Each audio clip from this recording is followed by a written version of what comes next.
Farishtalarning ichida eng kattasi Jabroil alayhissalom ekan. Boshi 7 qat osmonning tepasida, oyog'i 7 qat yerning tagida.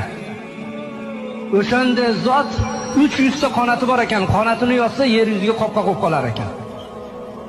Qanoti bir-biriga o'xshamas ekan. Xudoga aytdi: "Ey Alloh, mendan ham chiroyli mahluq yaratganmisan?" dedi. "Yo'q, faqat seni yaratdim" dedi. O'sha Jabroil alayhissalom shuni shukronasiga 2 rakat namoz o'qidi. Birinchi rakatida o'ng oyog'ini qo'yib, chap oyog'ini ko'tarib 20 ming yil turdi deydi.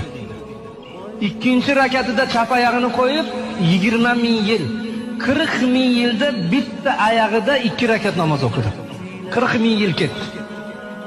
Boshini sajdaga qo'yib: "Ey Alloh, ojizlikman qilgan ibodatimni qabul qil" dedi.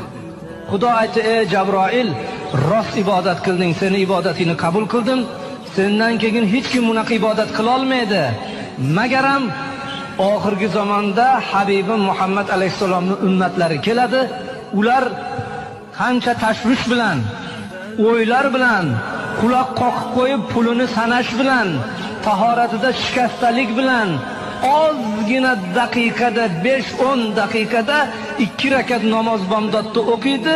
Seni 40 ming yil o'qigan namozingdan o'shalarda 2 rakat namoz menga yaxshi degan."